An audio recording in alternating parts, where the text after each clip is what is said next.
आपलं पद, आपला पगार, आपलं समाजातलं स्थान या सगळ्या गोष्टी विसरून एखाद्या झोपडपट्टीतल्या माणसाच्या सेवेला जाऊन उभं राहणं 8-8 दिवस हे संघातले लोक करतात, हे आपल्याला नाकारता येत नाही ना. फक्त शाखा चालवणं, त्यातनं माणसं तयार करणं आणि त्यांनी समाजाच्या वेगवेगळ्या क्षेत्रात यश मिळवणं, याबरोबर सर्वाधिक कारक घटक हा सरकार आहे हे त्यांच्या लक्षात आलंय 100 वर्षाची होताना, ही चांगली गोष्ट आहे असं मला वाटतं. मोदी हा ब्रँड फिझल आउट झाला किंवा मोदींचा करिश्मा कमी झाला तर मग संघाला गांभीर्याने विचार करावा लागेल. कारण त्यांचं उद्दिष्ट जर सत्ता टिकवण्याचं असेल आणि ती टिकवून त्याच्या मार्फत समाजात आपल्याला अपेक्षित बदल करायचा असेल तर त्यांना फेज आउट होणाऱ्या मोदींना बाजूला काढावं लागेल. भगतसिंग, सुखदेव, राजगुरू या तिघांपैकी जे महाराष्ट्रीयन राजगुरू नगरचे राजगुरू आहेत, त्या राजगुरूंना थोडंसं शेल्टर देण्यासाठी हेडगेवारांनी भूमिका बजावली, ही वस्तुस्थिती आहे. काय होतं की आपण अतिशय तटस्थपणे इतिहासाकडे बघायला शिकलेलो नाही. आपण कुठला तरी चष्मा घालतो आणि बघतो. नॉर्थ ईस्टमध्ये जेव्हा आणीबाणीची परिस्थिती होती, अतिशय वाईट अवस्था होती, हातातनं नॉर्थ ईस्टमधली आसाम किंवा ही राज्य जातील, तेव्हा स्वतः इंदिरा गांधींनी रिक्वेस्ट केली होती तत्कालीन सरसंघचालकांना की तुमच्या मदतीची गरज आहे, म्हणून नॉर्थ ईस्टमधलं संघकार्य सुरू झालं होतं. ते आज म्हणतायत की आमचं कोणीच परक नाही, आम्हाला सगळे आमचेच आहेत, ह्या भूभागावर प्रेम करणारे आमचे, ह्या देशावर प्रेम करणारे आमचे, हा भूभाग किंवा हे संस्कृती आमची मानणारे हे सगळे आमचे, असं जरी म्हणत असले तरी ओपनली ते सगळे ख्रिश्चन आमचे, सगळे मुस्लिम आमचे, सगळे पारशी आमचे असं नाही म्हणत ना. आम्ही राजकारण करत नाही, मी कोणाला रिटायर व्हा सांगणार नाही, मी होणार नाही. ते करतानाच मी पण आहे, मोदी पण आहेत आणि या पद्धतीनेच चालू राहील ही पण दिशा त्यांनी निश्चित केली.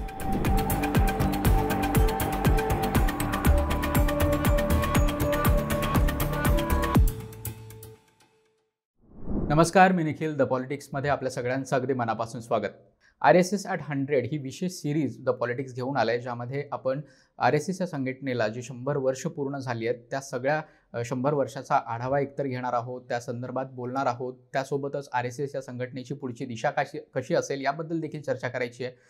RSSचं या 100 वर्षातील कार्य आणि मागची 15 वर्ष जे भाजपचं सरकार सत्तेत आहे केंद्रात आणि अनेकशा राज्यांमध्ये, या सगळ्यांबद्दल सुद्धा आपल्याला बोलायचं आहे. तर या सगळ्या संदर्भात चर्चा करण्यासाठी आज माझ्यासोबत आहेत शैलेंद्र परांजपे सर. सर, स्वागत आहे तुमचं. नमस्कार. RSS at 100 याबद्दल बोलताना सगळ्यात पहिला प्रश्न असा जाणवतो सर की 100 वर्षाची तर यात्रा पूर्ण करतातच आहेत, पण 100 वर्षात जे काही RSSनी टार्गेट्स ठरवले असतील किंवा ज्या काही गोष्टी त्यांना करायच्या असतील अचीव, त्या करण्यामागे त्यांची जी काही भूमिका होती त्यापैकी किती गोष्टी पूर्ण झालेल्या आहेत किंवा RSSच्या या 100 वर्षाच्या जर्नीला तुम्ही कशा प्रकारे बघताय? राष्ट्रीय स्वयंसेवक संघ आता 100 वर्ष होत आहेत आणि 1925ला स्थापन झाला. म्हणजे 1925ला त्यांचे संस्थापक केशव बळीराम हेडगेवार यांनी घोषणा केली विजयादशमीला की असं स्थापन केलं आहे म्हणून किंवा करतो आहे म्हणून. तर त्याला बॅकग्राऊंड अशी आहे की त्याच्या आधी काही काळ हा सगळा प्रयोग चालू होता. म्हणजे ते स्वतः कलकत्त्याला गेले होते, म्हणजे त्यांना कलकत्त्याला पाठवलं गेलं होतं, त्यांनी मेडिकलचं शिक्षण घेतलं वगैरे आणि तिथे रासबिहारी घोष वगैरे ही मंडळी त्यांच्या संपर्कात आली. ती अनुशीलन समिती क्रांतिकारकांना मदत करण्यासाठी वगैरे. ते 1910मध्ये वगैरे हे सगळं प्रकरण सुरू झालं आणि मग त्यानंतर पुढे कालांतराने 1925ला संघ स्थापन झाला. तर हे सगळं करताना अर्थात कुठलीही गोष्ट नवीन एखादी करायची म्हटलं आपण तर जे काही प्रचलित आहे त्याच्यापेक्षा वेगळं करायला लागतं मुळात पहिली गोष्ट. तसं त्या काळामध्ये जे काही खिलाफत मुवमेंट झाली होती त्याच्याबद्दल एक काही प्रकारची मतमतांतरं होती आणि अशा काही घटनांच्या परिणामस्वरूप हेडगेवारांनी संघाची स्थापना केली असावी असं इतिहासात डोकावल्यावर दिसतं. मग ते करताना सगळ्याच्या मुळाशी काय आहे तर माणूस घडवणं हा विषय आहे. आणि मग ते असा दावा करतात की संघ आम्ही चारित्र्यवान माणसं तयार करतो किंवा शिस्तबद्ध असतील किंवा काय हजार त्यांना चांगले गुण लावत असतील ते, तर ती तयार करतो असं त्यांचे दावे आहेत. आणि 100 वर्ष होत आहेत. तुम्ही म्हणता त्यांनी काय साध्य केलं, मला माहीत नाही की त्यांची उद्दिष्ट काय होती अचूकपणे. कारण असं की ती वेगवेगळ्या काळामध्ये बदलत गेलीत की काय असं वाटावं अशी परिस्थिती आहे. म्हणजे हेडगेवारांची काही पत्रं असतील किंवा पुढे जे दुसरे सरसंघचालक झाले त्यांचे काही लिखाणातले उल्लेख असतील की जे वादग्रस्त लिखाण नंतरच्या त्यांच्या आवृत्त्यातनं वगळलं गेलं. तर आता हे स्वाभाविक आहे. म्हणजे शरद पवारांच्या पुस्तकाचा, मराठी पुस्तकाचा इंग्रजी अनुवाद होताना सोनिया गांधींवरची टीका वगळली जाते कारण सोनिया गांधींना इंग्रजी येतं, त्यामुळे त्या काही मराठी वाटणार नसल्यामुळे ती टीका मराठीत राहते, इंग्रजीत वगळली जाते. तसं गोळवलकर गुरुजींचे विचारसुद्धा काळाच्या ओघामध्ये नवीन एडिशन येताना बदलले जातील. तर संघाने सुद्धा आपल्या भूमिका बदलल्यात का? बदलल्या असतील. कारण काळाप्रमाणे बदलणं म्हणजे एकूण लाईफमध्ये चेंज हीच एक परमनंट गोष्ट असते. तसं संघही बदलला, म्हणजे हाफ पॅन्टीची फुल पॅन्टही झालीच आहे आता. तर तसं संघ बदलला आहे, पण त्यांची उद्दिष्ट कुठली होती आणि ती कुठली कुठली साध्य झाली हे माहीत नाही. म्हणजे मला तरी अचूकपणे माहीत नाही की कुठली उद्दिष्ट साध्य झाली किंवा त्यांना खरंच काय करायचं होतं नेमकं अचूकपणे. पण माणसं घडवायची होती, तर तो संख्यात्मक विस्तार झालेला आहे. गुणात्मकही झाला असावा काही प्रमाणात, कारण काळाच्या ओघात माणसाचं वय वाढतं तसं माणसामध्ये काही गुण येतात, अवगुण येतात. अवगुण जास्त आले तर तो माणूस यशस्वी ठरत नाही, गुण जास्त आला तर यशस्वी ठरतो. संघ 100व्या वर्षी यशस्वी ठरला आहे का अयशस्वी याचं मूल्यमापन काळाच्या कसोटीवर करावं लागेल. आता गेली 11 वर्ष मोदी पंतप्रधान आहेत आणि संघाची सत्ता आली, मध्ये एकदा वाजपेयी होऊन गेले. तर राजकीय सत्ता हस्तगत करायची असेल, कारण आजही 100व्या वर्षी मोहन भागवतांनी जे भाषण केलं त्याच्यात ते काय सांगतायत, तर तो सांस्कृतिक राष्ट्रवाद सांगतायत. या देशात राहणारे सगळे हिंदू असंही म्हणतायत. दुसरीकडे आम्हाला कोणाचाही हेट्रेड किंवा द्वेष किंवा हेवा करायचा नाही, द्वेष करायचा नाही, सगळ्यांना प्रेमाने जिंकायचं आहे. मी तुम्हाला सांगू का, एक प्रकारे मुन्नाभाई MBBSची भाषा ते बोलताना दिसले 100व्या वर्षीच्या भाषणात, की सगळ्यांना प्रेम म्हणजे प्यार की झप्पी देऊनच आपलंसं करायचं आहे, अशा टाईपचं ते बोलताना दिसत आहेत आत्ता. तर कदाचित सत्ता कारणामध्ये संघ अलीकडच्या काळात प्रत्यक्षपणे येऊ लागल्याचं ते चिन्ह असावं असं मला वाटतं. तुम्ही सत्ताकारणाचा उल्लेख केला, पण जेव्हा स्वातंत्र्याचा काळ सुरू होता आणि त्या सगळ्या काळाबद्दल बोललं जातं आणि संघाच्या भूमिकेबद्दल बोललं जातं की सुरुवाती संघाची जी स्वातंत्र्याच्या ह्याच्यामध्ये भूमिका होती त्याबद्दल अनेकदा संशय घेतल्याचे देखील पाहतो आपण. तर ती नक्की भूमिका काय होती? खरंच संघ स्वातंत्र्याच्या चळवळीत नव्हताच का, किंवा स्वातंत्र्याच्या चळवळीत असेल तर त्यांची नक्की काय भूमिका होती तेव्हा? दोन गोष्टी अशा आहेत की आपल्या देशामध्ये स्वातंत्र्योत्तर काळामध्ये काँग्रेसने राज्य केलं. डावे आणि उजवे म्हणजे कम्युनिस्ट पक्षाकडे इंटेलेक्च्युअल्स खूप होते, हे उजवे लोक अभ्यास खूप करणार होते आणि म्हणूनच कदाचित काँग्रेसवाले राज्य करत असतील. तर तसं स्वातंत्र्यपूर्व काळामध्ये म्हणजे काँग्रेसच्या सगळ्या कालखंडामध्ये एक टिळकांचा एरा होता, लाल बाल पाल होते, आणि 1920ला टिळक गेल्यानंतर गांधीजींचा एरा आहे. तर गांधीजींच्या एरामध्ये आपल्याला माहिती आहे की पूर्ण अहिंसा म्हणजे दे दी हमें आझादी बिना खड्ग बिना ढाल, साबरमती के संत तूने कर दिया कमाल, हे आम्ही आमच्या लहानपणापासून 50 वर्ष ऐकलं. मग प्रश्न असा पडतो की सुभाषचंद्र बोस काय करत होते, भगतसिंग सुखदेव राजगुरू काय करत होते. आता जो हेडगेवारांचा उल्लेख मगाशी आला, आता मी जनरली या सगळ्या अशा मुलाखती किंवा इतिहासामध्ये मांडणी करताना कुठेही जी गोष्ट गुगलवर मिळेल अशा गोष्टी सांगण्यात काहीच पॉईंट नाही. पण महत्त्वाच्या गोष्टींचा जर विचार केला तर आज भगतसिंग सुखदेव राजगुरू या तिघांपैकी जे महाराष्ट्रीयन राजगुरू नगरचे राजगुरू आहेत, त्या राजगुरूंना थोडंसं शेल्टर देण्यासाठी हेडगेवारांनी भूमिका बजावली ही वस्तुस्थिती आहे. म्हणजे इतिहासात नोंद आहे त्याची की हेडगेवारांनी त्यांना पकडलं जाण्यापूर्वी लपण्यासाठी आश्रय दिला होता, मदत केली होती. आता हे देशकार्य नाही आहे का? म्हणजे मी इथे संघाच्या बाजूचा, संघाच्या विरोधी अशी भूमिका न मांडता काय होतं की आपण अतिशय तटस्थपणे इतिहासाकडे बघायला शिकलेलो नाही. आपण कुठला तरी चष्मा घालतो आणि बघतो. 42च्या आंदोलनात सारा देश आला होता, मग काय संघच बाजूला पडला होता फक्त एकटा आणि कम्युनिस्टच बाजूला पडले होते असं नसतं. काय होतं, जे त्यांचा इतिहास लिहिला जातो या उक्तीप्रमाणे बंगाल आणि महाराष्ट्र अग्रेसर होते, याचा अर्थ ओरिसा लढलं नाही का, कर्नाटक लढलं नाही का, आसाममध्ये लचित कुमार बारफुकनसारखा माणूस होऊन गेला. या सगळ्यांचा एकूण स्वातंत्र्याशी संबंध आहे, हा देश घडण्याशी संबंध आहे. काय होतं, इतिहास लिहिताना अनेकांवर अन्याय केला जातो, अनेकांना एक्स्ट्रा न्याय दिला जातो. त्यामुळे इतिहासाची मांडणी ही लोक आपापल्या पद्धतीने करतात आणि त्याच्यातनं जे काही परिणाम झालेले ते आपण यापूर्वीही पाहिलेत, पुढेही बघणार आहोत. परंतु असा सर्वंकषपणे संघ कुठेच नव्हता. आता 3 चाफेकर भाऊ फासावर गेले एका घरातले, ते संघाचे होते का? नाही. अनंत कान्हेरेला जॅक्सनचा मर्डर केला तिकडे, त्याला पिस्तुलाला सावरकरांनी लंडन बंद पाठवलेलं त्या काळामध्ये. तर ही या गोष्टी केल्या तरीही आपण 50 वर्ष ऐकत राहिलो. साबरमती के संत तूने कर दिया कमाल, दे दिया हमें आझादी बिना खड्ग बिना ढाल. काय असतं, आपण क्रांतिकारकांची उपेक्षाही घोर केलेली योग्य नाही आणि अहिंसेची केलेली टिंगल ही पण योग्य नाही. म्हणजे कुठल्याही बायस पद्धतीने इतिहासाकडे बघणं योग्य नाही. तसं स्वतः हेडगेवार सरसंघचालक होते स्थापनेपासून 25 ते 40. त्या 30 साली असहकार आंदोलनामध्ये त्यांनी भाग घेण्यासाठी सरसंघचालक पद दुसऱ्या कोणाकडे तरी दिलं आणि ते गेले आणि जेलमध्ये राहिले, त्यांना तुरुंगवास झाला.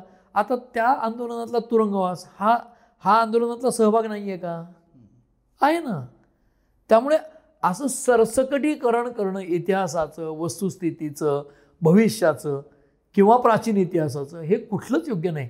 आणि शिक्के मारणं पण योग्य नाही सगळ्यात माणसांना. हा असा तो तसा असं न बघता मी डोळे उघडे ठेवून बघेन आणि पुन्हा पुन्हा विचार करून बघेन आणि माझं आकलन वाढतंय का या पद्धतीने बघेन. असं जर इतिहासाकडे पाहिलं तर कदाचित अभ्यास जास्ती करावा लागेल, परंतु सरसकटीकरण होणार नाही. म्हणजे हे होते ते नव्हते आणि हे होते ते पूर्णांशाने होते असं काही नाही ना. म्हणजे असं नसतं असं मला वाटतं. आणि लाईफ आत्ताच्या डिजिटल टेक्नॉलॉजीमध्ये ब्लॅक किंवा व्हाईटमध्ये बघण्यापेक्षा ग्रे मॅटर्स खूप असतो असं मला वाटतं. आणि त्या ग्रेमधल्या शेड्स शोधणं, ज्याला इतिहासामध्ये इच्छा आहे, अभ्यासामध्ये इच्छा आहे, त्यांनी ही शोधावी. जसं मी सांगितलं, हेडगेवार 1 वर्ष जेलमध्ये गेले होते किंवा त्यांनी भगतसिंग सुखदेव राजगुरूमधल्या राजगुरूला शेल्टर दिलं असेल ब्रिटिशांपासून वाचण्यासाठी, तर हे कॉन्ट्रीब्युशन नसतं का? कॉन्ट्रीब्युशन म्हणजे काय? फक्त उपास करणं हे आहे का बॉम्ब फेकणं हे आहे? याच्यामध्ये पण काही काही गोष्टी घडतात ना. एक्स्ट्रीम लेवलला जाऊन उपास करणं किंवा एक्स्ट्रीम लेवलला जाऊन कॅपिटल बॉम्बला स्केच करणं, या दोन्हीच्या मध्ये पण इतिहास असतो आणि स्वातंत्र्य लढाई असतो. आणि त्याची जाणीव आत्ताच्या पिढीने करून घेऊन इतिहासाचा डोळसपणे अभ्यास केला तर अनेक गोष्टी इतिहासात पुढे न आलेल्या कदाचित येतील असं मला वाटतं. सर, कुठलीही संघटना जेव्हा 100 वर्ष तिची पूर्ण करते, इतका लांब काळ ती संघटना सक्रिय असते आणि ती वाढतच जात असते, अजूनही काही त्यातले कमी होत नाही आहे ती संघटना. तर एवढं मोठा काळ एखादी संघटना टिकणं, ती वाढत राहणं, याच्या मागं नक्की तुम्ही काय बघताय? एकतर ते स्वयंसेवकांपर्यंत पोहोचण्यात किंवा लोकांना स्वयंसेवक करून घेण्यात कशा पद्धतीने यशस्वी ठरत आहेत, त्यामागे त्यांची कुठली विचारधारा आहे? एक तर सोशो कल्चरल ऑर्गनायझेशन असं आपण संघाला म्हणतो, तर त्या पद्धतीमध्ये अशी कुठली कामं ती करतात ज्यामुळे ती संघटना इतकी मोठी झाली आहे आणि अजूनही वाढते आहे? मला असं वाटतं की राष्ट्रीय स्वयंसेवक संघामध्ये ते चारित्र्यवान माणसं निर्माण करतो असं म्हणतात किंवा जे काय त्यांचे दावे असतील ते. कारण मी काय तशा अर्थाने संघाचा अभ्यासक नाही, मूलतः राजकारणाचा अभ्यासक, एक निरीक्षक म्हणून आणि पत्रकार पण म्हणूनच पत्रकार म्हणून काम करताना संघामध्ये आणि संघातनं बाहेर पडणारी म्हणजे काय आहे की ते जे आकडेवारी सांगतात त्याच्यात काहीतरी काय 65 लाखापेक्षा जास्ती लोक संघात आहेत किंवा एवढ्या एवढ्या शाखात 85,000 वगैरे, हे सगळं ठीक आहे. त्या शाखा असतील, त्यात जाणारी माणसं असतील, जगभरही संघामध्ये जाणारी माणसं असतील आणि संघाचा विस्तार झाला काय? तो झाला आहे. 100 वर्ष एखादी ऑर्गनायझेशन टिकणं मुळात हीच गोष्ट अचिव्हमेंटची आहे.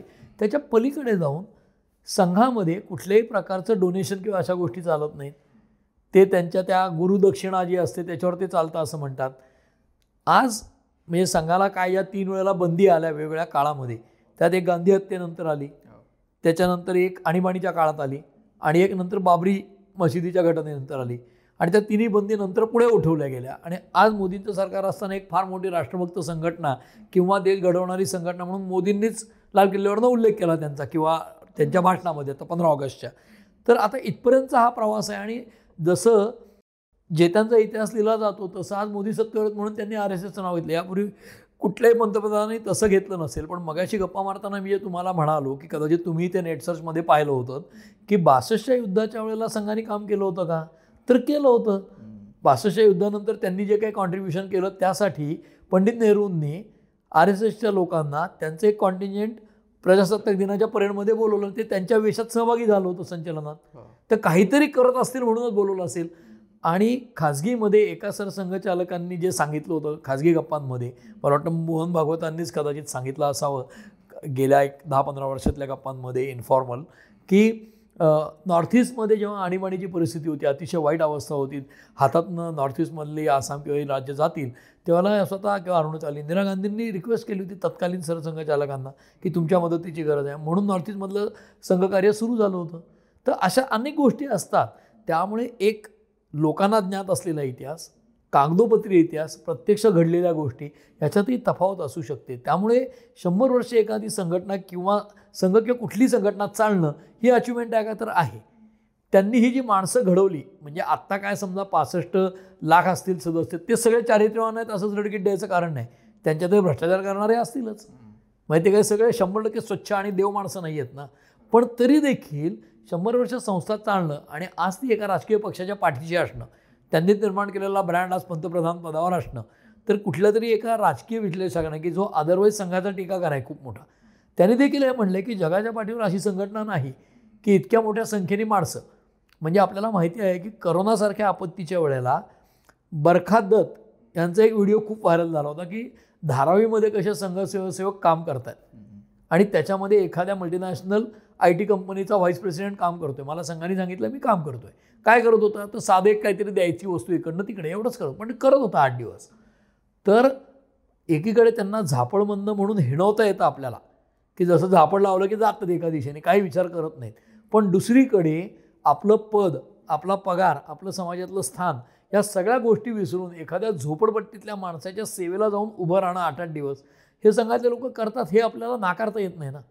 म्हणजे मग त्या पुराच्या घटना असोत, युद्धासारखी घटना असो, हवाई पट्टी आपल्याला पुनर्स्थापित करताना केलेली मदत असेल लष्कराला, अगदी 47-48च्या पाकिस्तानने केलेली आगळीक त्यावेळेला, तर अशा अनेक घटनांमध्ये संघाने देशासाठी मदत केली का, तर केली ही वस्तुस्थिती आहे. आणि त्यांचं बलस्थान काय आहे, तर संघाची जी रचना आहे त्या रचनेमध्ये संघाबद्दल गैरसमज अनेक आहेत.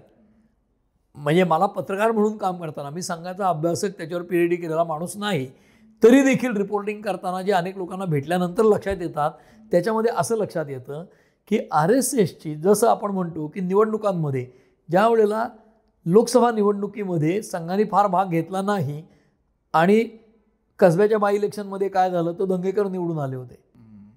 त्याच्यानंतर खडकवासल्यामध्ये काय झालं तर संघाने आत्ता भीमराव तापकीर कितीने निवडून आले आणि मागच्या वेळेला कितीने आले होते. त्याच्यानंतर बारामतीच्या निवडणुकीमध्ये संघाने भाग घेतला तर काय होतं आणि घेतला नाही तर काय होतं. हीच गोष्ट कर्नाटकच्या राज्य निवडणुकांमध्ये असेंब्लीच्या संघाने ठरवलं तर काय होतं हे मोदी आणि अमित शहांनाही त्यांनी दाखवून दिलं आहे की राज्याची सत्ताही जाऊ शकते, हेही दाखवलं आहे. तर संघ, तुम्ही म्हणताय त्या 100 वर्षाच्या वाटचालीत पूर्वी संघकार्य किंवा समाजकार्य याची प्रसिद्धीपत्रकं काढत नव्हता. आणि फार मोठा बदल संघात झालेला असा आहे की राजकीय अपरिहार्यतेमुळे वाजपेयींचं सरकार आलेलं 95 ते 99 आधी 13 दिवसात गेलं, मग 13 महिन्यात गेलं, मग 4.5 वर्षांनी गेलं आणि 6 महिने अलीकडे निवडणूक घेतली त्यांनी. 4 राज्यांच्या निवडणूक यशानंतर छत्तीसगड, मध्य प्रदेश, राजस्थान आणि दिल्लीमध्ये शीला दीक्षित जिंकल्या, 3 ठिकाणी हे जिंकले आणि त्यांनी 6 महिने प्रिपोन केला आणि त्याचा फटका बसून मनमोहन सिंग निवडून आले, वाजपेयींचं सरकार गेलं. त्यातनं धडा घेऊन संघाने कोर्स करेक्शन केलं आणि आता मोदी सत्तेवर सलग 11 वर्ष आहेत.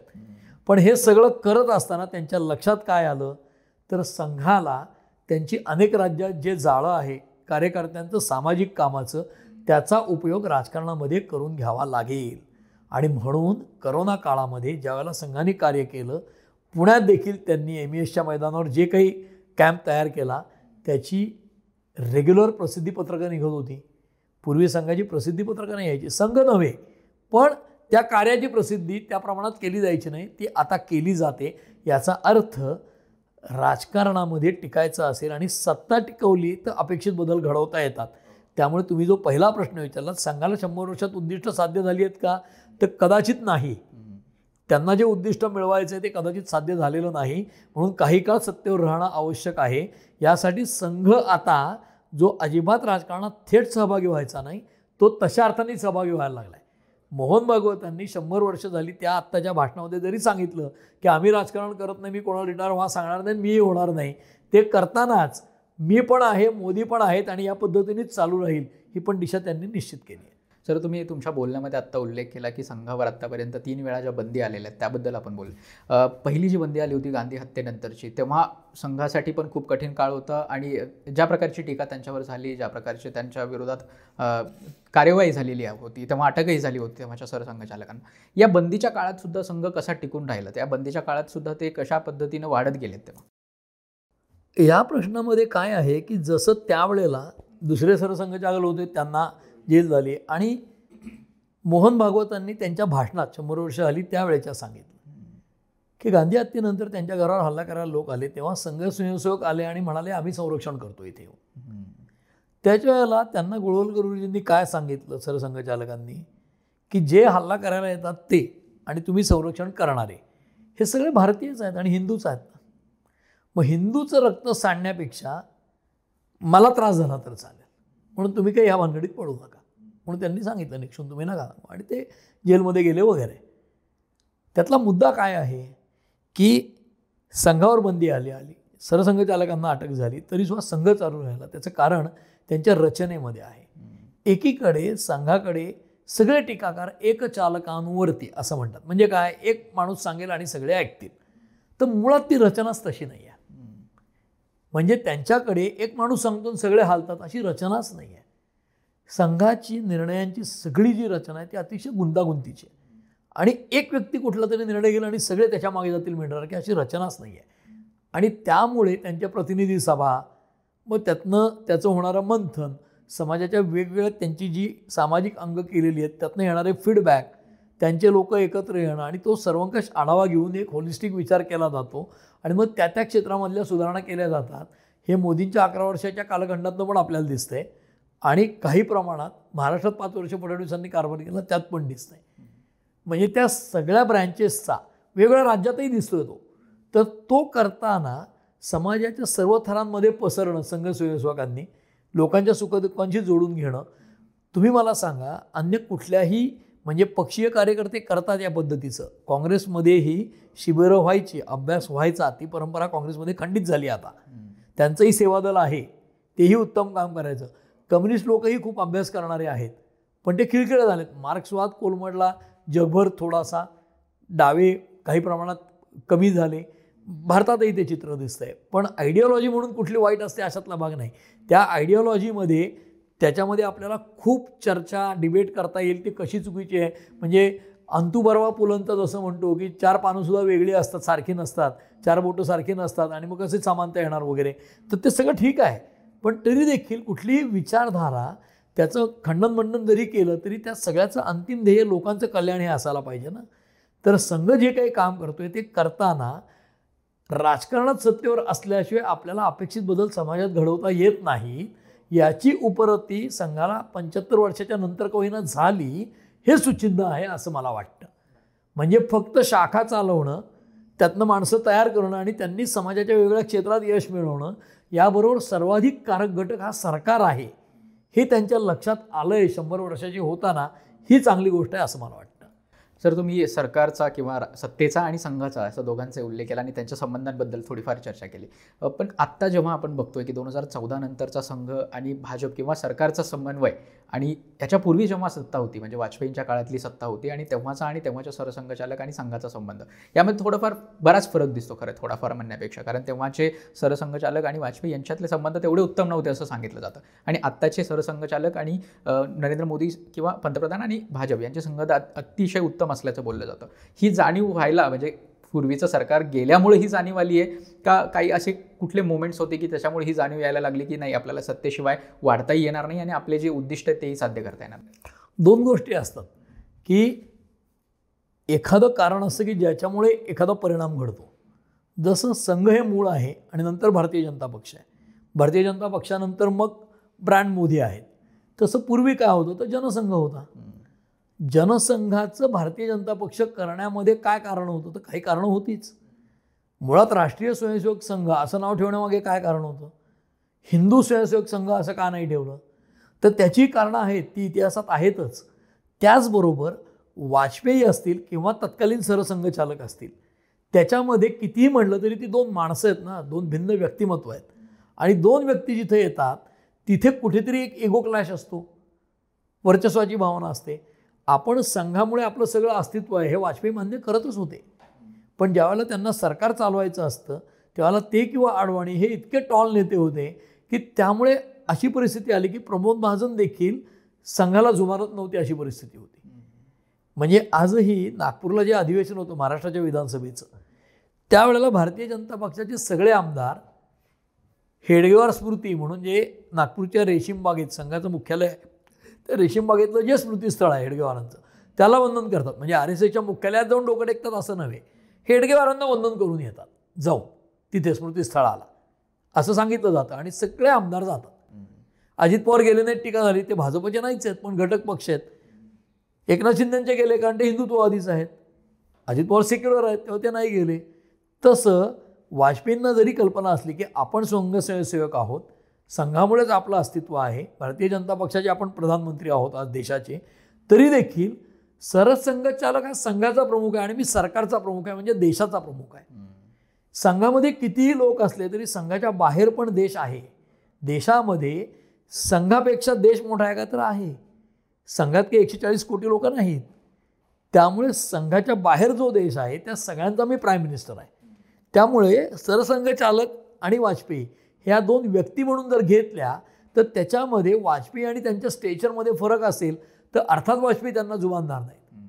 आणि हा कुठेतरी इगो क्लॅश असताना मग तो मी मोठा का तू मोठा हे होणार कुठल्याही 2 व्यक्तीत होतं, कुठेही होतं. अनेक वेळेला आपल्याला असं दिसेल की स्थानिक राजकारणामध्ये एखादा नगरसेवक एखाद्या माणसाच्या मदतीने निवडून येतो आणि पुढे तो माणूस त्याची जागा घेतो आणि त्याला रिप्लेस करतो. अगदी हिंदी सिनेमात घडतं, मराठी सिनेमात घडतं, कथा कादंबऱ्यात घडतं, तसं व्यवहारात घडतं. तसं वाजपेयी पंतप्रधान असताना तत्कालीन सरसंघचालकांना ते हळूहळू जुमानाचे होतात कारण त्यांची सत्तेवरची मान पक्की होते. आपण पॉवरफुल आहोत आणि संघ आपल्याला घालवू शकेल का. तर असे झटके अलीकडच्या काळामध्ये संघाने कर्नाटकच्या निवडणुकीत मोदींना दिला झटका असं माझं मत आहे. तीच गोष्ट लोकसभेच्या निवडणुकीच्या वेळेला सुद्धा दिली काही प्रमाणात आणि जागाही दाखवून दिली काही प्रमाणात आणि मदतीलाही धावले. तर हे अनेक वेगवेगळ्या मतदारसंघांचं विश्लेषण केलं तर हे लक्षात येईल. म्हणून संघ मोठाच आहे आणि संघच क्रिएटर आहे. त्यांनीच वाजपेयी घडवले, त्यांनीच मोदीही घडवले. पण आज मोदी किंवा अमित शहा यांचं स्टेचर अशा लेव्हलला गेलं गेल्या 10 वर्षात की ते कदाचित संघ प्रमुखांना जुमानणार नाहीत. पण मोहन भागवत आणि मोदी तुलनेने समवयस्क असल्यामुळे काय असतं की एका शाळेमध्ये शिकलो जसं आपल्या आर्मी नेव्ही एअरफोर्सचे 3ही दलांचे प्रमुख NDAच्या एका बॅचचे होते एका वर्षी. मग ते कोऑर्डिनेशन कदाचित जास्त होतं कारण विद्यार्थी दशेपासून ते एकत्र होते. काही काळ बरोबर घालवला इंडियात. तीच परिस्थिती आता मोहन भागवत किंवा मोदी यांच्या बाबतीत होते. म्हणून त्यांच्या दोघांच्यातला सुसंवाद तुलनेने जास्ती दिसतो वाजपेयी किंवा तत्कालीन सरसंघचालकांच्या तुलनेत. आणि म्हणूनच 100 वर्ष संघाची होताना काय सांगितलं मोहन भागवतांनी की मी रिटायर होत नाही आहे, मी कुठं जात नाही आहे आणि मी कोणाला रिटायर व्हा सांगत नाही, म्हणजे मोदी देखील राहतील. त्यामुळे हा जो त्यांचा संसार व्यवस्थित चालला आहे दोघांचा 2 चाकांचा तो अजून काही काळ व्यवस्थित चालेल असं आत्ता दिसतंय. आणि तो कुठपर्यंत चालेल. मग संघाच्या दृष्टीने विचार केला संघाला हे आकलन झालेलं आहे की राजकीय सत्ता गमावली तर आपल्याला अपेक्षित बदल समाजात आपण करू शकत नाही किंवा ते अवघड जातं. नुसताच संघ चालवून ते बदल करता येत नाही तर सत्ताही लागते. आणि मग सत्तेचं महत्त्व लक्षात आल्यामुळे आता सत्ता सोडायची नसेल तर संघाने स्वतः बदल केलेत. मी जे म्हणालो की ते प्रसिद्धीपत्रकही काढू लागले, त्यांच्या संस्था मार्केटिंग करू लागले नाही म्हटलं तरी.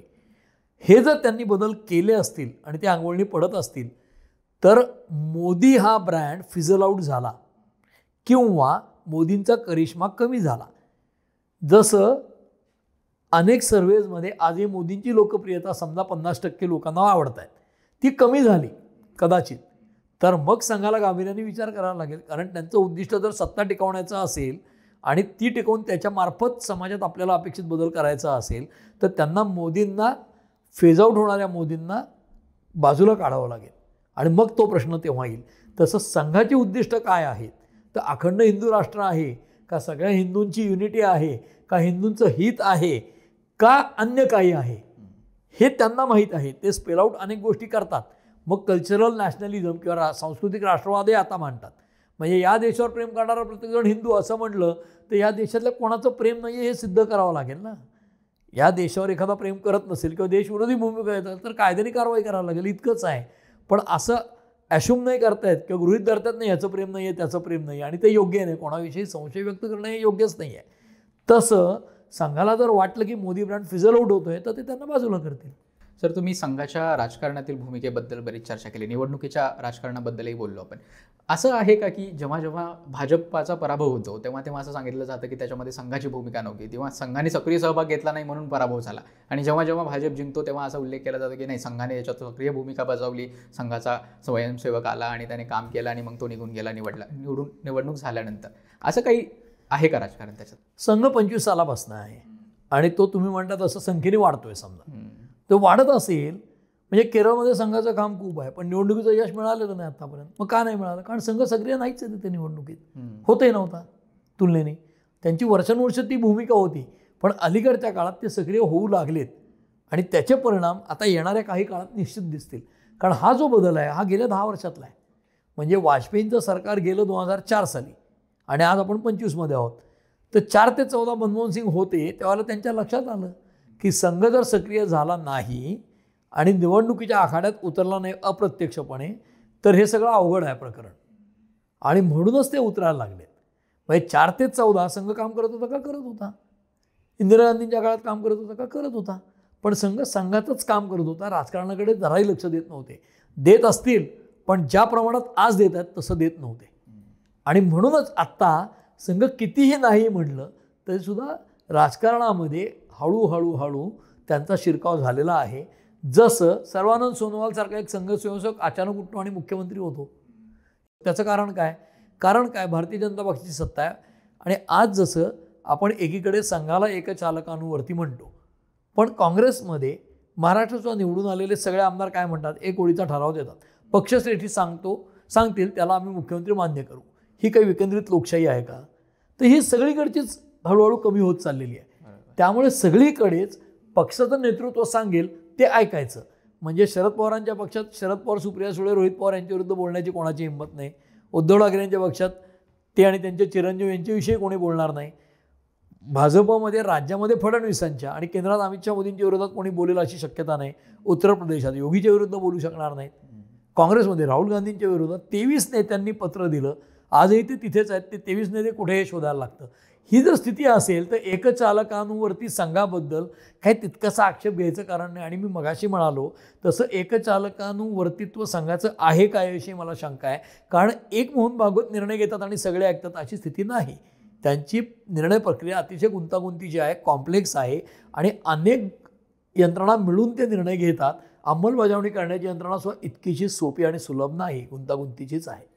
तुम्ही उल्लेख केला की संघ पूर्वी संघाचं काम करायचा, राजकारणात तेवढा सक्रिय नव्हता किंवा फक्त समाजकारण करायचा. पण आता असं झालेलं आहे की संघ राजकारणात सुद्धा सक्रिय दिसतो.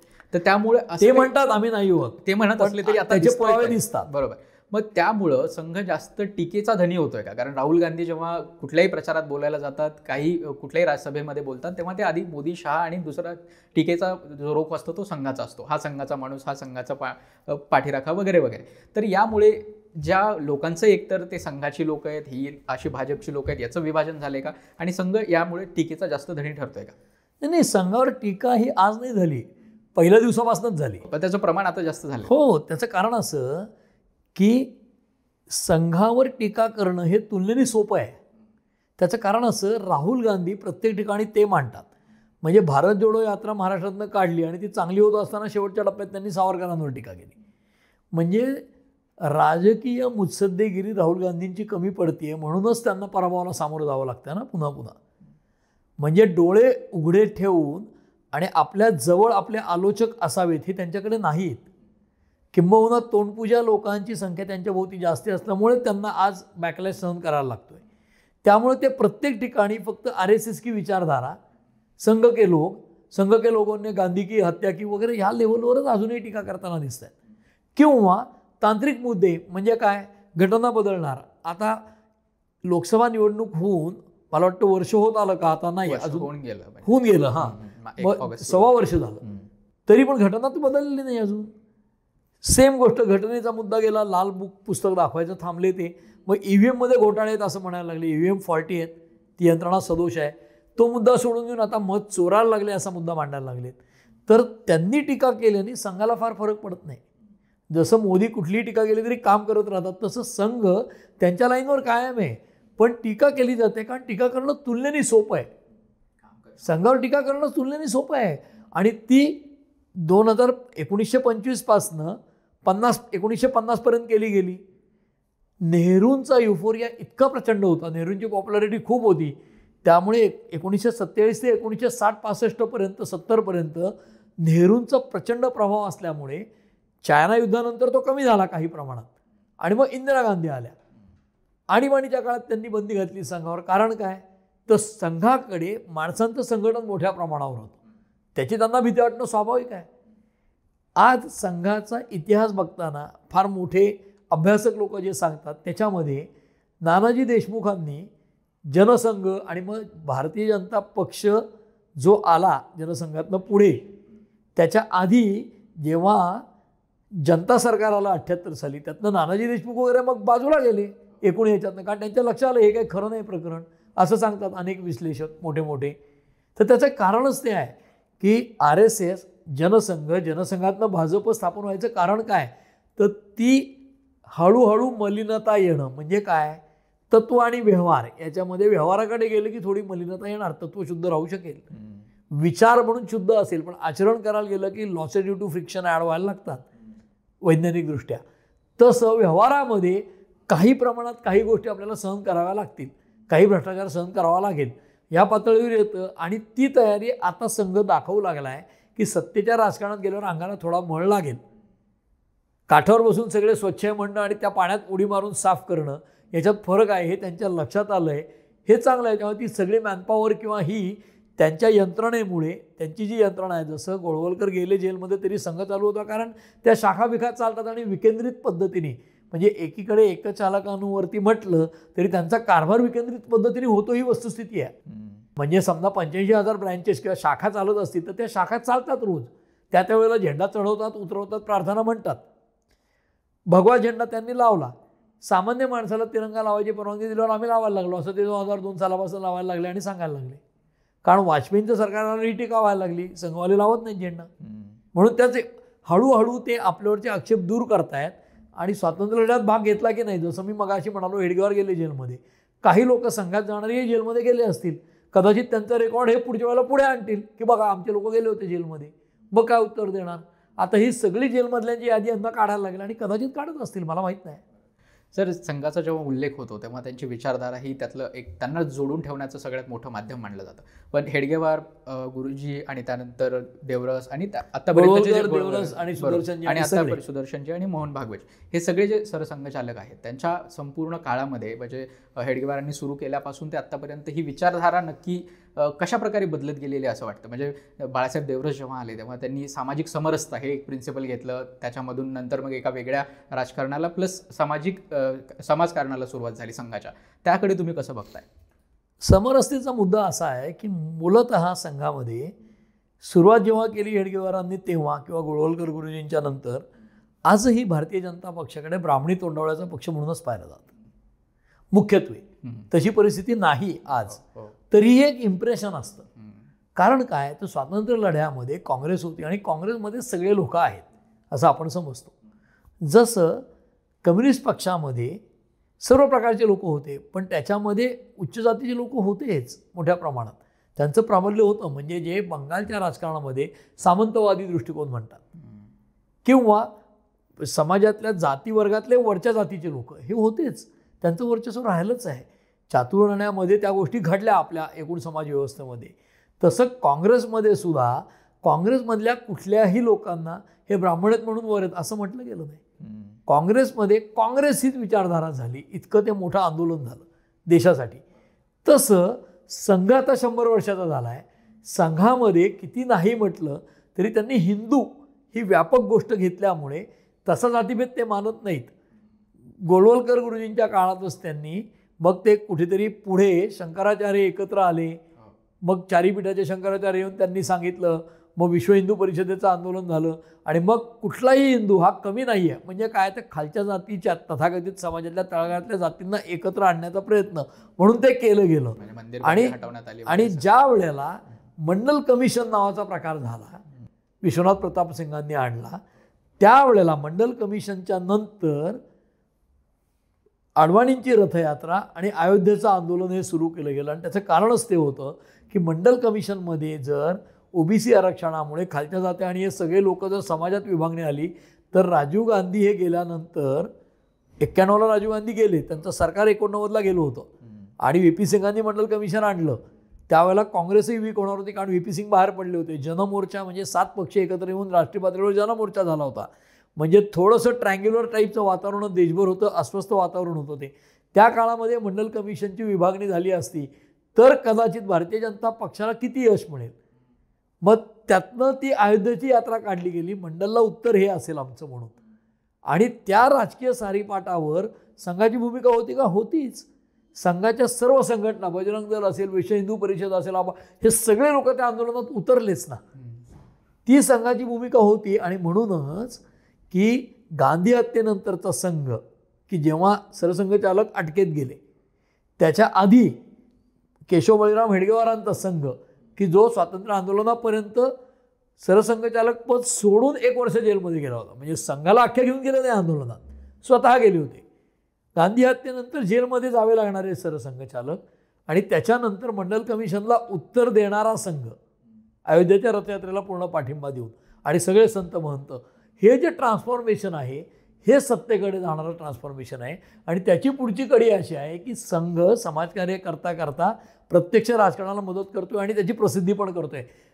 पक्षकार्याची प्रसिद्धी करत नाही, पण संघ जे काम करतोय त्याच्या वेगळ्या विंग त्या प्रचार कार्याचं मार्केटिंग करून त्याचा अप्रत्यक्ष लाभ राजकारणाला मिळावा यासाठी जी पावलं टाकतोय आणि त्याची परिणती सत्ता येण्यात झाली ही वस्तुस्थिती आहे. बरोबर. सर, आपण जेव्हा संघाच्या कार्याबद्दल बोलतो तेव्हा मुस्लिम हा एक विषय त्याच्यामध्ये येतो. म्हणजे सरसंघचालक कितीही म्हणत असले की प्रत्येक मशिदीमध्ये शिवलिंग शोधण्याची गरज नाही, तेव्हा असा विचार येतो की संघाचे मुस्लिमांबद्दलचे काय विचार आहेत. आत्ता जेव्हा कार्यक्रम झाला 27-28 ऑगस्टला 100चा कार्यक्रम संघाच्या, तेव्हा त्यांनी स्पष्ट भूमिका घेतलीच आहे मोहन भागवत यांनी की आमची जी आंदोलनाची भूमिका होती, म्हणजे अयोध्येमध्ये आम्ही जे आंदोलन घेतलं ते आम्ही प्रत्यक्ष सहभागी होतो, पण यानंतरची जी आंदोलनं असतील त्यात संघ सहभागी नसेल. त्याच्यामध्ये मग मथुरेचं आंदोलन होतं, काशीचं आंदोलन होतं. तर संघाची जी मुस्लिम भूमिका आहे त्याच्याबद्दल वारंवार टीका केली जाते. तर या सगळ्या पार्श्वभूमीवर आत्ता त्याच्यामध्ये नक्की कोणते बदल झालेले आहेत आणि संघ या प्रश्नाला कशा प्रकारे सोडवू पाहते. त्या मोहन भागवतांच्या भाषणातच त्यांनी उत्तरं दिली आहेत की प्राचीन इतिहास या देशात जे आक्रमक आले त्यांनाही आपलंसं केलं गेलं, ही वस्तुस्थिती आहे. त्याच्या पलीकडे जाऊन सांस्कृतिक राष्ट्रवादामध्ये जसं बाबरी मशीद आहे ते जे बाबराचं चिन्ह आहे आणि जो हिंदू समाजाचा अपमान आहे तो आम्ही धुवून काढला, या पद्धतीचंच ते आंदोलन पेटवलं होतं. आणि आज ते काय म्हणतात की अयोध्येचं राम मंदिर उभारणी झाली किंवा ते जे काही वादग्रस्त ढाचा त्यांच्या मते पाडला गेला त्यानंतर आम्ही कुठल्या आंदोलनात संघ म्हणून जाणार नाही असं ते म्हणतात, कारण ती उद्दिष्टपूर्ती झाली आहे. पण संघ काळाप्रमाणे बदलतो असं म्हणून उद्या एखादं आंदोलन तितकं मोठं उभं राहिलं तर हिंदू समाजाचं अहित होत आहे म्हणून ते उडी घेतील आज जरी म्हणत असले तरी. त्यामुळे ते आज म्हणतात त्याच्यावर विश्वास ठेवणं हे योग्य होणार नाही, कारण काळाप्रमाणे आम्ही बदलू हे आहेच ना त्यांच्या सगळ्या गोष्टींमध्ये. त्यामुळे संघाला ज्या वेळेला बंदी उठवायची वेळ आली तेव्हा ती घटना करणं, भारतीय संविधान मानणं हे त्यांनी कबूलच केलं होतं ना तशा अर्थाने इनडायरेक्टली. त्यामुळे कितीही नाही म्हटलं तरीसुद्धा आपण कुठल्या काळात राहतो, कुठल्या समाजात राहतो आणि या समाजाची व्यवच्छेदक लक्षणं काय आहेत हे त्यांना मान्य करावं लागतं. आज तुम्हाला कितीही नाही म्हटलं तरी अल्पसंख्याकांच्या बाबतीत तुमची भूमिका तितकीशी स्वागत करण्याची नसली त्यांचं किंवा त्यांचा द्वेष करण्याची वरकरणी नसली तरीसुद्धा तुम्ही त्यांच्याकडे संशयाने पाहता हे इम्प्रेशन जनमानसात असेल तुमच्याविषयी तर ते ॲड्रेस करणं ही संघाचंच काम आहे ना. ते आज म्हणत आहेत की आमचं कुणीच परक नाही, आम्हाला सगळे आमचेच आहेत, ह्या भूभागावर प्रेम करणारे आमचे, ह्या देशावर प्रेम करणारे आमचे, हा भूभाग किंवा हे संस्कृती आमची मानणारे हे सगळे आमचे असं जरी म्हणत असले तरी ओपनली ते सगळे ख्रिश्चन आमचे, सगळे मुस्लिम आमचे, सगळे पारशी आमचे असं नाही म्हणत ना. ते म्हटलेले नाहीत ना तसं. वेगळं म्हणायची काय गरज आहे. आम्ही हिंदू हितरक्षण करतो आणि हे सगळे हिंदू आहेत. हिंदूची व्याख्याच त्यांनी व्यापक केली आहे. म्हणजे या सिंधू नदीच्यापर्यंत वगैरे जी सावरकरांनी काय मांडली आहे तशा पद्धतीने ह्या सगळ्या भागामधले अखंड हिंदुस्थानचं स्वप्न आहे त्यातले सगळे हिंदूच आहेत असं त्यांचं म्हणणं आहे. आणि ते काय म्हणतात ही ओळख मला वाटतं त्या भागवतांच्या भाषणातच आहे की कुठेतरी बाहेर गेल्यानंतर कोणीतरी करून दिलेली ओळख. आपण आपल्याला काय म्हणायची गरज नाही, आपला देश होताच, छोटे राजे होते तेव्हाही होता, सगळ्या काळात हा देश होताच असं त्यांचं म्हणणं आहे. देश म्हणून एक होता, त्या भूभागावर प्रेम करणारे सगळे हिंदू असं त्यांचं म्हणणं आहे. तेव्हा ते मुस्लिम असे उल्लेख करत नाहीत, ख्रिश्चन असे करत नाहीत. आणि दुसरं त्यांनी जे सांगितलं या 100 वर्षाच्या याच्यात त्याच्यावर विश्वास ठेवायला हवा. म्हणजे टीका काय करायची ती करतील लोक, पण ते काय सांगतायत तर ते म्हणतात मुन्नाबाई MBBS सारखं आम्हाला कोणाविषयीच आकस नाही, द्वेष नाही, काय नाही, आम्ही सगळ्यांना प्रेमाने जिंकू इच्छितो, सगळ्यांविषयी आम्हाला अपार प्रेम आहे. आता ही भूमिका जी आहे हेच मी राजकीय विश्लेषक म्हणून त्यांची राजकीयदृष्ट्या चतुराईची भूमिका आहे असं मला वाटतं. सर, संघाच्या मुस्लिम आणि ख्रिश्चनांबद्दलच्या भूमिकेबद्दल बोलताना म्हणजे आता रिसेंट एक उदाहरण आहे की छत्तीसगडमध्ये त्या केरळमधल्या नन्सला पकडलं होतं. आता त्या राजकारणाचा परिणाम असा होतो की केरळमध्ये त्यांना नुकसान होतं. म्हणजे जिथे संघाच्या शाखा खूप जास्त आहेत, त्यांचं खूप बळ आहे तिथं असं म्हटलं जातं, त्याचा तिथे नुकसान होतं. मग त्याच्या बळाचा वापर करून त्या नन्सला म्हणजे त्यांच्यावर आरोप होता की कन्व्हर्जन केले जाते त्यांच्याकडून, तर त्यांना सोडण्याचा प्रयत्न केला गेला. मग हे जे राजकारण चालू असतं की देशाच्या एका भागात वेगळ्या प्रकारचं राजकारण आहे, देशाच्या दुसऱ्या भागामध्ये वेगळ्या प्रकारचं राजकारण, या त्यांच्या भूमिकेकडे तुम्ही कसं पाहता?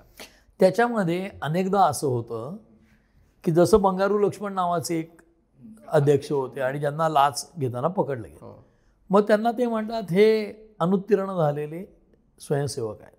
म्हणजे काय तर एखादा माणूस म्हणजे तुमचा माझा मित्र आहे त्यांनी खून केला तर त्याला खून करायला माझी मैत्री कारणीभूत नाही आहे ना. हो. माझा मित्र चुकीचा वागू शकतो एखाद्या क्षणी भावनेच्या भरात, तसं संघस्वयंसेवक चूक करू शकतो असं म्हणून ते हात वर करतात. हा काही आमचा संस्कार नाही.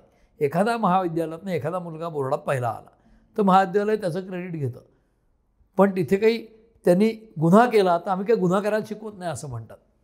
जणू काही कॉलेजमध्ये सगळे तास अटेंड करूनच तो बोर्डात पहिला आलेला असतो. तसं संघ पण अशा वेळेला सोयीची भूमिका घेताना दिसतं. आणि मुळामध्ये कसं आहे, महाभारत रामायण हे आपले फार मोठे ग्रंथ आहेत या देशाच्या भूभागावर ज्यांचा परिणाम खूप आहे लोकमानसावर. त्याच्यात काय म्हटलंय, सत्यम प्रियात प्रियम ब्रूयात सारखं अप्रिय सत्य सांगू नका. तसं संघसुद्धा अडचणीची परिस्थिती झाली की एस्केपिझम करताना दिसतो आणि अप्रिय प्रश्न कोणालाही विचारलेले आवडत नाहीत आपल्या देशात. त्यामुळे ते पण ते स्कर्ट करतात प्रश्न, म्हणजे शक्यतो उडवाउडवीची उत्तरं दिली जातात असा अनुभव आहे. म्हणून ज्या वेळेला एखादा माणूस चुकीचा वागतो, म्हणजे केरळसारखी घटना तुम्ही उल्लेख केलेली, किंवा आणखीन एखाद्या राज्यात कुठेतरी कन्व्हर्जन झालं किंवा लव जिहाद सारख्या घटना, त्याच्यावर तर स्वतंत्र विंग त्यांच्या काम करतात. मग तिथे समाज सुधारणा किंवा परिस्थितीत सुधारणा घडवायला संघ भाग घेतो का तर घेतो. या समाजाचं हित करायला आम्ही भाग घेतो, पण ते तोंडाने बोलताना सामनाम दंडभेद आम्ही सगळं वापरू असं म्हणणार नाहीत. करतील 4 गोष्टी आणि हेच आपले राजकीय पक्षही करताना दिसतात. म्हणजे उद्दिष्ट सगळे व्यापक असतात, त्यांच्या अनेक कृत्या अशा असतात की ज्या ऑन रेकॉर्ड सांगता येणं अवघड असतील, पण त्या करत असतात. तसं संघ त्यांचं काम करतोच. म्हणजे संघ वरकरणी सांस्कृतिक राष्ट्रवाद आणि अतिशय विधायक असं काम करणारी संघटना आहे. पण ते काम करताना जिथे जिथे हिंदूंवर अत्याचार झाला असेल तिथे ते समाज सुधारणा करण्यासाठी त्या हिंदूंवर अत्याचार करण्याच्या विरोधात काम करतील का तर करतील ना. हे त्यांच्या एकूण कार्यशैलीमध्ये निहितच आहे. त्याच्यात फक्त ते स्पेल आउट करणार नाहीत. त्याचं कारण आपल्यापैकी कोणीसुद्धा वागताना अशा गोष्टी करेल तेव्हा ते सांगणार नाहीत. तेच तेही संघ करेल, त्यांनाही ते लागू आहे. सर, आपण मगाशी बोलताना उल्लेख केला की जो जेता असतो तो इतिहास लिहित असतो. आता सध्या किंवा जेत्यांचा इतिहास लिहिला जातो. जेत्यांचा इतिहास लिहिला जातो. तर अशाच पद्धतीने 2014 पासून परिस्थिती आहे का असं मला विचारायचं खरं तर. कारण संघाने म्हणजे 2014 पासून संघ प्रेरित सरकार असल्यामुळं केंद्र सरकारमध्ये त्यांनी एक नॅशनल एज्युकेशन पॉलिसी नवीन आणलेली आहे. तिच्या माध्यमातून मग संघ विचारांचा जास्तीत जास्त प्रभाव त्या शिक्षणामध्ये कसा असेल याचाही प्रयत्न केला जातो आहे. तर त्याबद्दल नक्की तुमचं काय मत आहे, तुमचं निरीक्षण काय? आणि दुसरं म्हणजे राहुल गांधी किंवा विरोधी पक्ष जे आरोप करतायत की संघाची माणसं बसवली जात आहेत विविध युनिव्हर्सिटीजमध्ये, हा त्यांचा एक मुख्य आक्षेप आहे. तर पूर्वीच्या काळात जशी त्यांची माणसं होती तशीच आता संघ स्वतःची माणसं बसवतोय का? मूलतः कसं आहे की आपल्याभोवती 4 टीकाकार घेऊन फिरणं आणि त्यांनी केलेली टीका अतिशय हेल्दीली घेऊन स्वतः सुधारणा करणं हे आदर्शवाद झाला. असा आदर्श प्रत्येक माणूस निर्माण करेल का किंवा राज्यकर्ता निर्माण करेल का तर ती शक्यता तुलनेने कमी असते. त्याचं कारण असं कोणालाही टीका केलेली आवडत नाही. जसं तो बिरबल बादशहाची गोष्ट आहे की बादशहाचा आवडता पोपट आहे, मग तो मेला कोण सांगणार? कारण जो मेला सांगेल त्याच्या तलवारीने मुंडकं उडवलं जाईल. म्हणून मग तो डोळे कसे तरी करतोय, तो निश्चित पडलाय, डोळे वर करतोय, नेमकं काही बोलतच नाही आहे किंवा काय पडलाय उठलाच नाही बराच वेळ, तो मेलाय सोडून सगळं सांगतील. मेलाय सांगणार नाही, कारण मेलाय म्हटलं की हा तलवारीने मुंडकं उडवेल. तसं जर एखादा मुख्यमंत्री, एखादा पंतप्रधान, एखादा कुठलाही प्रमुख संस्थेचा असं करू लागला की त्याला कटू सत्य सांगणारी माणसंच कमी होत गेली तर त्याचा ऱ्हास होत जाईल गुणात्मकदृष्ट्या. आणि अतिशय चिकित्सकपणे क्रिटिकल ॲनालिसिस करून, रॅशनल ॲनालिसिस करून चांगलं वाईट सांगणारे सल्लागार आजूबाजूला असतील तर माणूस प्रगतीपथावर जाईल. आणि हे कुठल्याही संस्थेला लागू आहे, कुठल्या व्यक्तीला लागू आहे, एखाद्या कुटुंब प्रमुखाला लागू आहे किंवा एखाद्या संस्था प्रमुखाला लागू आहे, ते संघालाही लागू आहे. संघामध्ये सुद्धा जर परिस्थितीचं विश्लेषण करणं आणि त्यातनं तर्कनिष्ठ पद्धतीने कोर्स करेक्शन करणं हे केलं तर ते चांगल्या मार्गाला जातील. संघ असो, मोदी असोत किंवा काँग्रेसचे राहुल गांधी असोत, तर्कनिष्ठ मांडणी करणं, चिकित्सक पद्धतीने बॅक टू बेसिक्स असे जर गेले तर सुधारणा होईल, अन्यथा ऱ्हास होईल. ही साधी गोष्ट आहे आणि ही कोणालाही लागू आहे. मोहन भागवतांच्या त्या भाषणाचा पुन्हा पुन्हा उल्लेख होतो आहे की शंभरीच्या भाषणाबद्दल त्यांनी तेव्हा म्हटलेलं होतं की कुठला तरी प्रश्न विचारण्यात आला की संघ जे प्रचारक असतात किंवा संघटक असतात ते इतर पक्षांना देत नाहीत का, जसं काँग्रेसला देत नाहीत का किंवा इतर कुठल्याही प्रादेशिक पक्षाला काँग्रेसला देत नाहीत का? म्हणजे संघाचे जे प्रचारक असतात किंवा प्रचारक नाही संघटक जे संघातून भाजपला दिले जातात आत्ता, भाजप असे मागतो किंवा भाजप संघाकडून भाजपला पाठवले जातात, तसे इतर पक्षांना देत नाहीत अशी त्यांची टीका असते संघावर की तुम्ही इतर पक्षांना मदत नाही करत का या अर्थाने. तर असं कधी घडलेलं आहे का की संघाने इतर पक्षांना भाजपशिवाय इतर पक्षांनाही निवडून आणण्यात कुठली महत्त्वाची भूमिका बजावली आहे किंवा संघाने भाजपला पाडण्यात कुठली महत्त्वाची भूमिका बजावली आहे? भाजपला पाडण्याचं मी तुम्हाला सांगितलं, कर्नाटकमध्ये धडा शिकवला संघाने लोकसभेचं सांगितलं, पण कोणाला निवडून आणण्यात भाजपशिवाय इतर पक्ष नाही. इतर पक्षांच्या बाबतीत त्यांची जी रामभाऊ म्हाळगी प्रबोधिनी नावाची संस्था आहे मुंबईमध्ये मीरा भाईंदरच्या तिकडे उत्तनला, तर ते सांगतात की आम्ही सगळ्या पक्षाच्या लोकांसाठी शिबिरं घेतो, म्हणजे वर्कशॉप्स घेतात, नेतृत्व गुणाचे असतील, राजकीय लोकांचे वर्कशॉप, म्हणजे एखाद्या पक्षाचं वर्कशॉप पण रामभाऊ म्हाळगी प्रबोधिनी होतं. मग तिथे काय शिकवतात ते तिथे जनसंघ, RSS किंवा त्यांची मूल्य किंवा त्यांच्या शिकवण पद्धती हे न शिकवता प्रोफेशनल ट्रेनिंग स्किल्स किंवा अशा गोष्टी शिकवतात स्किल डेव्हलपमेंटच्या, असा माझा समज आहे तिथे. किंवा डिकोडिंग मोदीमध्ये मोदी जे करतात की ते मन की बात करतात आणि त्यांचे सगळे विरोधक मोदींचे किंवा पत्रकार स्वा टीकाकार, मोदी पत्रकार परिषद घेत नाहीत असं टीका करतात, मुख्य मुद्दा असतो. मोदींनी 11 वर्षात प्रेसला सामोरे गेले नाही. आता मी पत्रकारितेत 37 वर्ष काम करतो आहे, त्यातली 30-32 वर्ष नोकरी पण केलेली आहे चांगल्या वृत्तपत्रात, TV वाहिन्यांमध्ये. त्याच्यामध्ये पत्रकार परिषद घेणं याचा अर्थ सगळं साफल्य आहे का? कारण त्या प्रेस कॉन्फरन्समध्ये एखादा काहीतरी प्रश्न विचारला आणि काहीतरी केलं आणि त्याची हेडलाईन होणं ती त्यांना डिझायर्ड नसेल तर ते घेणार नाहीत. पत्रकारांच्या प्रश्नांना उत्तर देणं एवढंच काही म्हणजे त्याच्या शेवटची त्याची कसोटी ती आहे का यशस्वी असण्याची? त्याचं कारण असं की मनमोहन सिंगांच्या पत्रकार परिषद आम्ही अटेंड केल्यात आणि कशा तर पंतप्रधान असताना वर्षपूर्ती झाली म्हणून प्रेस कॉन्फरन्स विज्ञान भवनला. मग तिथेसुद्धा संजय बारू किंवा त्यांचे जे सल्लागार आहेत ते ठराविक लोकांना प्रश्न विचारू द्यायचे, हे मी स्वतः पाहिलेलं आहे. त्यामुळे असं नसतं की पत्रकार परिषद घेतली म्हणजे ती कंडक्टेड किंवा ऑर्केस्ट्रेटेड प्रेस कॉन्फरन्सवर घेता येते, ती पण हे घेत नाहीत. त्याचं कारण काय तर सरकारी माध्यमं जी आहेत दूरदर्शन किंवा आकाशवाणी, त्यांचा रीच जर तुमच्या प्रायव्हेट चॅनलपेक्षा जास्ती असेल, त्यांच्यावर माझा जास्ती विश्वास आहे आणि मी त्यांच्या थ्रू लोकांपर्यंत पोहोचू शकतो सामान्य माणसापर्यंत, तर मी तुमच्या कशाला नादी लागू? कारण मेनस्ट्रीम दैनिक किंवा वाहिन्या हे जर शहरी भागापुरते असतील आणि शहरी भागात भारतीय जनता पक्षाचा ऑडियन्स जो आहे तो फिक्स्ड आहे, ठराविक आहे, एलिट आहेत सगळे. मग ग्रामीण भागात पोहोचण्यासाठी त्यांनी आकाशवाणीचा वापर केला. तर मी तुम्हाला एक साधं स्टॅटिस्टिक्स सांगतो की पंतप्रधान जे काही मन की बात करतात आपल्या दूरदर्शनच्या वाहिन्यांवरनं महाभारत रामायण सगळ्यात जास्ती TRPचे कार्यक्रम होते हिस्टॉरिकल. तो TRP कोणालाही मॅच करता आला नाही. त्याच्या खालोखाल अलीकडच्या काळातला KBC कौन बनेगा करोडपती हा कार्यक्रम आहे. तर मोदींची मन की बात KBCच्या TRPच्या 4पट संख्येने लोक ऐकतात आणि मुख्यत्वे आकाशवाणीचा रीच तळागाळात जास्ती असल्यामुळे, खेडोपाडी जास्ती असल्यामुळे त्याचा त्यांना फायदा होतो. दुसरं ते काय करतात, मन की बातमधनं अचिव्हमेंट केलेल्या लोकांचे उदाहरणं सांगतात अख्ख्या देशाला. महाराष्ट्रात या माणसाने असं काम केलं, त्रिपुरातल्या या माणसाने असं, सगळं समाजासाठी चांगली कामं करणाऱ्यांना, यांनी मेडल मिळवले, त्यांनी हे केलं आहे, अभिमान वाटावा, अशा सक्सेस स्टोरीज सांगतात. आणि त्या सक्सेस स्टोरीज सांगणाऱ्या त्या भागातल्या लोकांना मग रामभाऊ म्हाळगी प्रबोधिनीत बोलवून त्यांची प्रेझेंटेशन वगैरे द्यायला लावतात. आणि काय करतात, त्यांचे व्हॉट्सअप ग्रुप करतात. पुण्यातल्या 2 माणसांचं समजा नाव घेतलं मोदींनी मन की बातमध्ये, त्यांना एकत्र आणतात महाराष्ट्रातल्या सगळ्यात 25 लोकांना. मग त्यांचं गेट टुगेदर होतं, त्यांचे व्हॉट्सअप ग्रुप होतात आणि ते त्यांच्या 10,000 लोकांना एकमेकांच्या ते सगळं फॉरवर्ड करतात. आता हा सोशल मीडियाचा वापर, टेक्नॉलॉजीचा वापर अतिशय प्रभावीपणे मोदी करतायत आणि RSS करतंय म्हणून ते जास्ती पसरत आहेत. आणि त्याच्या बरोबर विरुद्ध राहुल गांधी चाललेत म्हणून ते पराभूत होत आहेत. तर संघ असेल किंवा भाजप असेल हे काळाबरोबर बदलत आहेत, हाफ पॅन्टीतनं फुल पॅन्टीत येत आहेत, टेक्नॉलॉजीचा वापर करतायत आणि त्याच्याही पुढे जायला तयार आहेत आणि बदलायला तयार आहेत. हे मनाशी कोणगाठ बांधली पाहिजे. आणि त्याच्याही पलीकडे जाऊन तुम्ही जे सांगताय की प्रत्येक सरसंघ चालकाच्या काळाबरोबर ते बदलले गेले असतील तर वेगाने सुधारणा दिसेल. आणि आत्ता राजकारणातली त्यांची सक्रियता वाढली असं मला वाटतं 100व्या वर्षी.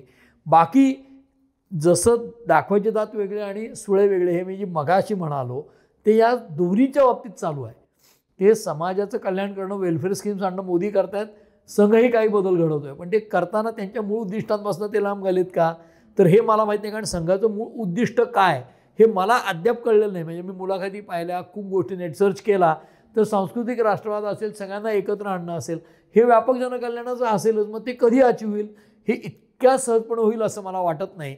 पण 100व्या वर्षी त्यांना किमान सत्ता टिकली तर आपल्याला डिझायर्ड बदल समाजात घडवता येतात आणि या देशात घडवता येतात, याचं आकलन झालं आहे. हे निश्चित म्हणजे त्यांच्या दृष्टीने चांगलं चिन्ह आहे असं मला वाटतं.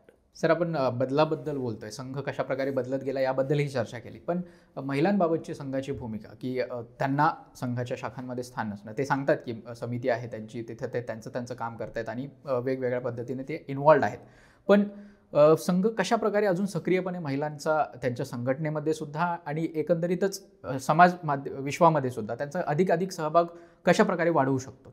मला माहीत नाही. त्याचं कारण असं की मुळात हेडगेवारांनी संघ स्थापन केला तेव्हा त्याच्यात पुरुष असतील हे स्वच्छपणे सांगितलं होतं. मग त्या विचारांनी प्रेरित झालेली काही माणसं होती, त्यात ज्या महिला होत्या, त्यांनी येऊन त्याची गरज व्यक्त केली आणि मग त्या कोणत्या लक्ष्मीबाई काय आडनाव विसरलो मी, केळकर किंवा कोणीतरी, त्यांनी जी विनंती केली त्यानंतर ती सगळी चर्चा होऊन त्यांनी राष्ट्रसेविका समिती स्थापन केली आणि त्याचं कार्यही चालू आहे. त्यामुळे संघामध्येच महिला असल्या पाहिजे या आग्रहाला काही अर्थ नाही. कारण प्रत्येक संघटनेला किंवा एखाद्या संस्थेला आपल्यामध्ये घटक कोण होणार हे ठरवायचा अधिकार आहे. जसं वेगवेगळ्या समाज घटकांच्या म्हणजे काही आडनावांचे ग्रुप असतात, काही जातींचे संमेलन होतात. म्हणजे समजा त्या जातीचं, मी त्या सगळ्या जातीभेदांच्या विरोधातच, म्हणजे जातीभेद पाळू नये हेच मानणारा माणूस आहे, म्हणून जातीच्या संमेलनांना विरोधच आहे माझा. तसंच समाज घटकांमध्ये पुरुष महिला भेद असू नयेत मला वाटतं. त्यामुळे संघात त्यांनी महिलांना घ्यावं का नाही हा त्यांचा प्रश्न आहे, पण ते महिलांना संघात घेतील असं मला वाटत नाही. त्याच्यासाठी त्यांनी राष्ट्रसेविका समिती स्थापन केली आहे, त्याचं कार्य ते वाढवतील. त्याच्या पलीकडे काय, त्यांचा इन्फ्लुएन्स खूप जास्त आहे समाजात, राष्ट्रीय स्वयंसेवक संघाचा सरकारवर किंवा भाजपवर, या सगळ्या संघटनांवर, ज्या सध्या देशाच्या केंद्रस्थानी आहेत, सत्तेच्या केंद्रस्थानी आहेत. आणि त्यामुळे जर संघामध्ये महिलांचा सहभाग जास्त असेल तर देशाच्या सत्ताकारणात किंवा देशाच्या इतर गोष्टींमध्ये सुद्धा महिलांचा सहभाग वाढू शकतो आणि त्यामुळे मग मे बी देशाच्या प्रगतीला जास्त चालना मिळू शकेल. अशा अर्थाने मी विचारतोय की संघामध्ये महिला न घेता सुद्धा आता मोदींनी निर्णय केलाच ना 1/3 सीट्स करायचा. त्यामुळे या पुढच्या निवडणुकांपासून 1/3 महिला वाढतीलच ना. मग त्या सर्वदूर समाजाच्या विकेंद्रित पद्धतीने पंचायत राजपासून सगळीकडे 1/3 करणं हे ते करतीलच ना हळूहळू सगळीकडे. 50% पण आणतील. कारण एकूण समाजाचा हिस्सा 50% महिलांचा आहे, तर तो केला पाहिजे आणि तो जर त्यांनी केला तर त्या प्रमाणात वाढतील. आणि हे राजकारण हा व्यवहार आहे आणि संघ हे तत्व आहे, तर तत्वाला बाधा यायची गरज नाही, पण व्यवहाराला येऊ शकते आणि व्यवहारामध्ये महिला आल्या पाहिजेत ना. तर संघाने तत्व म्हणून हे स्वीकारलं आहे की संघ हा पुरुषांचा असेल आणि समिती ही महिलांची असेल, तेव्हा त्यात काय बदल करण्याची फार आवश्यकता आहे असं मला वाटत नाही. म्हणजे मला वाटत नाही आणि मला थोडंच संघ विचारतो, पण संघाला वाटलं तर ते करतील. उद्या पुरुष आणि म्हणजे जसं आपण म्हणतो शालेय शिक्षणामध्ये की मुलं आणि मुली एकत्र असलेली शाळा, तर ते संघाने ठरवायचं ना. ते भागवत आणि त्यांचे कोण कारक घटक आहेत ते ठरवतील. मला असं वाटत नाही की संघामध्ये ते महिलांना एंट्री देतील असं. राष्ट्रीय स्वयंसेवक संघ याच्यात महिलांना एंट्री देतील असं वाटत नाही. त्यासाठीच त्यांनी समिती काढली आहे, स्वतंत्र राष्ट्रसेविका समिती, आणि ती त्यांना पुरेशी आहे असं वाटत असावं म्हणूनच त्यांनी 100व्या वर्षाच्या भाषणात पण उल्लेख केलेला नाही. पण सरकारमध्ये सरकार चालवताना सरकार अख्ख्या देशाचं आहे, त्याच्यात महिला असल्या पाहिजेत, तर इलेक्टेड रिप्रेझेंटेटिव्ह असावेत, म्हणून त्यांनी अमेंडमेंट आणलीच आहे ना मोदींनी. सर, शेवटचा प्रश्न की एक भविष्याबद्दल आपण चर्चा करूया. संघ, मला वाटतं मी कुठल्या तरी मोहन भागवत यांच्याच भाषणात ऐकलं होतं की संघाने ही गोष्ट केली आहे, ही समाजाला कळावं किंवा समाजाला वाटावं की ही संघानं गोष्ट केली असं त्यांना नको आहे. प्लस संघ वाढवायचा आहे किंवा संघ नेहमीसाठी असला पाहिजे ही त्यांची भावना नाही आहे. हे त्यांच्या अनेक वाचनातून दिसतं की संघाचं काम कधी संपेल, की सगळ्या समाजाला जोडण्याचं काम संपलं की संघाचं काम संपलं असं ते मानतात. तर संघ याच्या पुढच्या दिशा काय असू शकते संघाची? संघ संपण्याकडे म्हणजे संघाचं काम कधी संपेल तर सगळा समाज जोडल्यानंतर असं ते म्हणतात. तर संघाची पुढची दिशा काय असू शकते असं तुम्हाला वाटतं?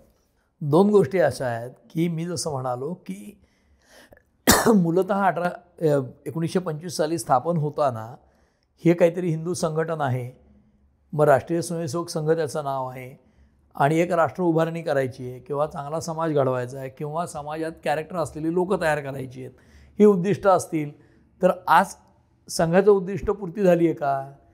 समजा 65 काय काय 85,000 ब्रँचेस आणि 65 लाख माणसं, एकूण लोकसंख्या 140 कोटी, त्यात 65 लाखच सदस्य असतील, तर झालंय का ते? तर तशा अर्थाने संघाचं काम खूप मोठं शिल्लक असेल, पण ते म्हणतील अख्ख्या देशाचा मक्ता काय आम्ही घेतलाय का? मला माहीत नाही ते काय म्हणतील. त्यामुळे संघाचं काम किती काळ चालू राहील आणि ते कधी बंद करतील हे मोहन भागवत किंवा त्यांच्यातले कारक लोकच सांगू शकतील. पण मला असं वाटत नाही ते काम आत्ताच्या घडीला कुठेतरी ते मध्येच संपवतील असं. त्याचं कारण असं की सत्ताकारणाच्या दिशेमध्ये जर सत्तेवर राहिलं तर देशात बदल घडवता येतात हे त्यांच्या लक्षात आलं आहे. म्हणून संघ नावाची पूरक यंत्रणा भारतीय जनता पक्षाला कायम लागेल. त्यामुळे अजून काही काळ ते राहतील हे निश्चित. ते काम काय करतील आणि किती डिझायर्ड परिणाम त्यांना मिळतील हे मला सांगण्याइतकी कुवत आत्ता माझ्यात आहे असं मला वाटत नाही.